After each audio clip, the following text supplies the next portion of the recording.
एक रात अचानक से मेरे पेट में दर्द होने लगा। विशाल मेरे पेट को सहलाने लगा। विशाल के हाथ की छुन पाते ही मेरे मन में कुछ उभरने लगा। इधर विशाल भी आंख बंद करके पेट सहलाए जा रहा था। तभी मैंने विशाल का हाथ पकड़कर अपने सीने पर रख दिया। विशाल के हाथ रखते ही मैं गुलाब की तरह खिल उठी। विशाल भी संतरों को हल्के हाथों से सहलाया जा रहा था। मैंने कहा, आह विशाल, जरा जोर जोर से सहलाओ। मैं अब पूरी तरह बहक चुकी थी। और फिर हमने नमस्कार दोस्तों, आज की इस रोमांचक कहानी में आप सबका स्वागत है। हेलो दोस्तों, मेरा नाम रिया है। मैं जब 5 साल की थी तभी मेरे पिताजी की मौत हो गई थी। उसके बाद से मेरे पालन पोषण की जिम्मेदारी मेरी माँ पर आ गई थी। घर की माली हालत बेहतर थी, इसलिए मेरी परवरिश अच्छी तरह हो पाई थी। पिताजी के गुजर जाने के बाद मेरी माँ ने दूसरी शादी नहीं की, क्योंकि वे अपना पूरा ध्यान मुझे ही देना चाहती थी। वो मुझको पढ़ा लिखा कर डॉक्टर बनाना चाहती थी। मेरे पड़ोस में एक लड़का रहता था जिसका नाम विशाल था। मैं और विशाल एक ही उम्र के थे। हम साथ साथ पढ़ने जाते और साथ में ही खेलते थे, और इसी तरह धीरे धीरे समय बीतता गया। एक दिन मेरी माँ बोली, देखो बेटी, तुम्हारी प्राइमरी की पढ़ाई यहाँ गांव में पूरी हो चुकी है। अब अगर तुम्हें आगे पढ़ना है तो शहर जाकर ही पढ़ाई करनी पड़ेगी। शहर भी पास में ही है। मैं विशाल के पापा से बात कर लूंगी। तुम दोनों साथ में जाना और वहां मन लगाकर पढ़ना। उन्होंने विशाल के पापा से बात कर ली और उन्होंने भी अपनी हामी भर दी। अब मैं और विशाल साथ साथ ई रिक्शे से शहर पढ़ने जाने लगे। हम दोनों धीरे धीरे आपस में काफी घुल मिल गए थे। स्कूल से आकर हम दोनों अक्सर साथ साथ रहते थे। अचानक एक दिन बादल छाए और भारी गरज के साथ पानी बरसने लगा। मैंने ई रिक्शे वाले से जल्दी घर लेने को कहा। इस पर रिक्शा वाले ने कुछ देर बरसात के थमने का इंतजार करने को कहा, पर मैं नहीं मानी और जल्दी घर चलने की जिद करने लगी। भारी बारिश के बीच तेज रफ्तार से चल रहा ई रिक्शा अचानक एक मोड़ पर आकर पलट गया। ड्राइवर रिक्शा वहीं छोड़कर भाग गया। मैं ई रिक्शा के बीच फंस गई, जबकि विशाल ये हादसा होते ही उछलकर दूर जा गिरा। उसने बहादुरी से पीछे से आ रहे अनजान मोटरसाइकिल वाले की मदद लेकर मुझे ई रिक्शे से बाहर निकाला। हम जल्दी से हॉस्पिटल गए। डॉक्टर साहब ने मेरी चोट देखते हुए कहा कि थोड़ी गहरी चोट है, आपको 1-2 दिन हॉस्पिटल में ही रहना होगा। मेरी माँ ने कहा, ठीक है डॉक्टर साहब, आप भर्ती कर लीजिए। विशाल वहां दिन भर मेरी देख रेख में लगा रहता था। परिवार वाले हम दोनों के प्यार को देखकर खुश होते थे। मैंने विशाल से कहा, विशाल अब तुम सो जाओ, रात ज्यादा हो गई है। मुझे जब नींद आ जाएगी तो मैं भी सो जाऊंगी। विशाल बोला, नहीं, जब तक तुम्हें नींद नहीं आएगी तब तक मैं भी जागूंगा। विशाल ने मेरी देख रेख में कोई कसर नहीं छोड़ी थी। उसकी इस खातिरदारी से मैं उसे अब और भी ज्यादा चाहने लगी थी। फिर मैं और विशाल दोनों अच्छे नंबरों से पास हो गए तो मेरी माँ ने कहा, अब तुम दोनों अलग अलग कॉलेज में पढ़ोगे। मैंने कहा, तुम ऐसा क्यों बोल रही हो माँ?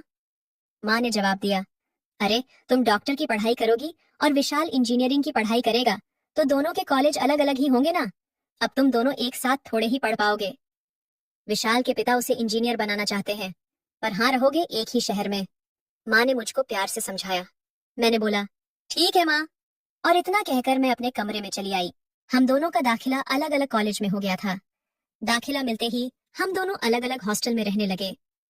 एक रात अचानक 10 बजे मेरे मोबाइल फोन की घंटी बजी। मेरे फोन उठाते ही एक आवाज आई, रिया, सो गई क्या? वो विशाल की आवाज थी। मेरी धड़कन बढ़ने लगी। मैंने उसे जवाब दिया, नहीं विशाल, तुम्हारी याद मुझे बेचैन कर रही है। जो हाल तुम्हारा है वही हाल मेरा भी है। विशाल बोला, मैं तुम्हें कैसे बताऊं रिया कि मेरे दिन रात तुम्हारे बिना कैसे गुजर रहे हैं। मैं तुमसे बहुत प्यार करता हूँ और मैं तुम्हारे बिना बिल्कुल भी नहीं रह सकता। हम दोनों बहुत देर तक बातें करते रहे और सो गए। एक दिन मेरी माँ विशाल के साथ मेरे हॉस्टल आई और मेरी वार्डन से बोली, मैडम, ये मेरे परिवार का लड़का है। अब तक इन दोनों बच्चों ने साथ साथ खेल कूद कर पढ़ाई की है। अब ये दोनों परिवार से दूर अलग अलग रहेंगे। अगर विशाल रिया से मिलने आता है तो प्लीज इसे आप मिलने की इजाजत दे दिया करें, तो आपकी बहुत मेहरबानी होगी। वार्डन मैम ने कहा, ठीक है, पर हफ्ते में सिर्फ छुट्टी के दिन रविवार को ही मिल सकते हैं। हम दोनों ने कहा, जी ठीक है, हमें मंजूर है। अब मैं और विशाल दोनों ही बड़ी बेसब्री से रविवार का इंतजार करते थे, और रविवार आते ही विशाल मुझसे मिलने मेरे हॉस्टल मोटरसाइकिल से आ जाता था। हम दोनों घंटों बैठकर बातें करते थे। जाते जाते विशाल हॉस्टल के वॉचमैन को इनाम देना नहीं भूलता था। एक बार विशाल अपने दोस्त के साथ मुझसे मिलने आया और बोला, रिया, यह मेरा दोस्त अमर है, हम दोनों एक ही कमरे में रहते हैं। मैंने अमर से पूछा, कि आप कहाँ के रहने वाले हैं। अमर बोला, आपके गांव के पास ही मेरा गांव है। इस तरह विशाल ने अमर का परिचय कराकर उसकी खूब तारीफ की। अब तो विशाल के साथ अमर भी मुझसे मिलने आने लगा था। हम एक दूसरे से इतने घुल मिल गए जैसे बरसों की पहचान हो। समय का पहिया घूमा और मेरे एक तरफा प्यार में पागल अमर मुझे पा लेने के सपने संजोने लगा। हमारे एग्जाम खत्म हो गए थे और हम अपने घर आ गए थे। एक दिन टीवी देखने के बहाने विशाल देर रात तक मेरे कमरे में रहा। जब ज्यादा रात होने लगी तो मैंने विशाल से कहा कि तुम अब यहीं सो जाओ, मुझे अकेले में डर लगता है। अगर तुम रहोगे तो मुझे डर नहीं लगेगा। विशाल ने कमरे के फर्श पर ही बिस्तर बिछा लिया और सोने की कोशिश करने लगा, पर आंखों में नींद कहाँ। वह तो मेरे प्यार के सपने बुन रहा था। रात बीते जा रही थी, अचानक से मेरे पेट में हल्का हल्का सा दर्द शुरू हो गया। मैं बेड पर ही मचलने लग गई थी। विशाल एकदम से उठा और बोला, क्या हो गया है रिया, तू ठीक तो है? मैंने कराहती हुई आवाज में कहा, पेट में दर्द हो रहा है। विशाल बोला, रुक, मैं किसी को बुलाकर लाता हूँ। मैंने कहा, नहीं विशाल, किसी को परेशान मत करो, मैंने दवाई खा ली है, थोड़ी देर में ठीक हो जाएगा। विशाल परेशान हुए जा रहा था। मैंने कहा, अच्छा, तुम यहाँ मेरे पास आकर बैठो और जरा मेरे पेट को सहलाओ, इससे शायद मुझे कुछ राहत मिले। विशाल मेरे पेट को सहलाने लगा। विशाल के हाथ की छुन्न पाते ही मेरे मन में कुछ उभरने लगा। इधर विशाल भी आंख बंद करके पेट सहलाए जा रहा था।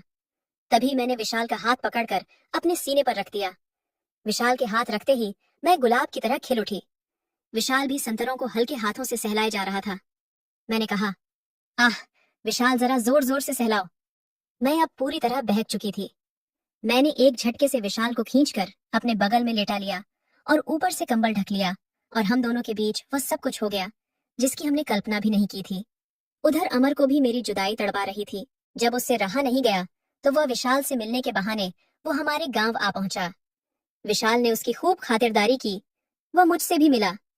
अमर ने मुझसे मेरा मोबाइल नंबर मांगा, पर मैंने बहाना बनाकर नहीं दिया, ना ही फोन पर बात करने को कहा। अमर भारी मन से लौट गया। धीरे धीरे पढ़ाई का आखिरी साल आ गया। अब मैं पूरी तरह जवान और खूबसूरत हो गई थी। जब मैं घर से बाहर निकलती तो कई लड़के मेरे दीवाने हो जाते थे। कॉलेज खुल चुके थे और हम दोनों अपने अपने हॉस्टल में पहुंच चुके थे। मेरे और विशाल के मिलने का सिलसिला जारी रहा। ये बात अब अमर को भी पता चल गई थी कि मैं विशाल से प्यार करती हूँ, और ये पता चलने के बाद उसका दिल टूट गया था। एग्जाम शुरू हो गए थे। आज मेरा आखिरी पेपर था। दूसरे दिन घर वापस आना था, पर मैं इस बात से बेखबर थी कि मेरे पेट में विशाल का 3 महीने का बच्चा पल रहा था।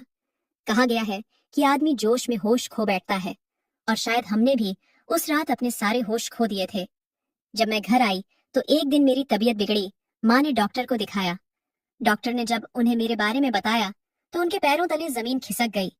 माँ मुझको जल्दी से घर लेकर आई और गुस्से में बोली, बता, किसका पाप तेरे पेट में पल रहा है? पर मैं खामोश रही और आंसू बहाती रही। विशाल पर कोई शक नहीं कर रहा था।